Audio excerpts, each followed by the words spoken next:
Abbé Pierre. Ne plus répondre à ses mails ou ses appels professionnels en dehors des heures de travail ou pendant ses vacances, eh bien c'est désormais un droit inscrit dans le Code du travail pour les entreprises de plus de 50 salariés. Le droit à la déconnexion est entré en vigueur cette semaine. C'est une des dispositions de la loi El Khomri. Alors comment les entreprises s'adaptent-elles? Julien Duponchel, Ambrine Mdida et notre bureau de Bordeaux. Regardez.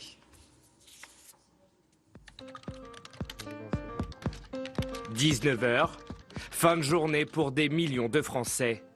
Après avoir rangé son bureau, il est temps de rentrer chez soi.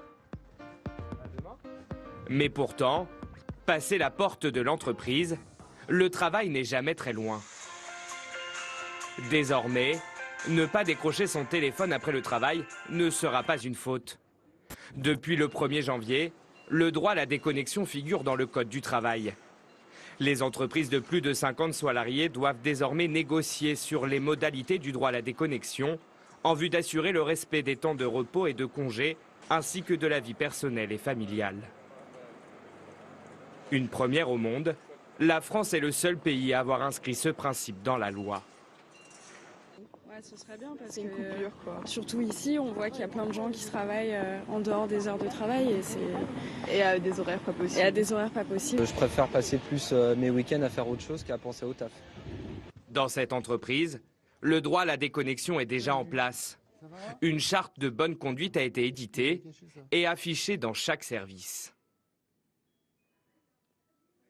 La charte, elle parle d'abord de préserver la vie personnelle et de ne pas abuser des technologies de l'information. Et ensuite, elle parle très clairement de fixer des plages pour répondre aux mails et de savoir se déconnecter.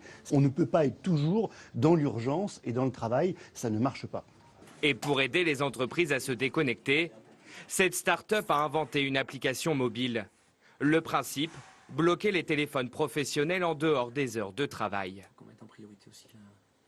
On peut définir une plage horaire où on définit de 18h à 7h du matin. L'utilisateur ne pourra pas recevoir d'appel. Ça appelle le numéro. Moi, j'entends sonner, ça ne sonne pas de l'autre côté. Et moi, je reçois un SMS m'indiquant que il est actuellement déconnecté. Le droit à la déconnexion, un marché en plein développement. La start-up projette déjà d'embaucher 9 salariés. Autre nouveauté depuis le 1er janvier, l'interdiction d'utiliser des pesticides.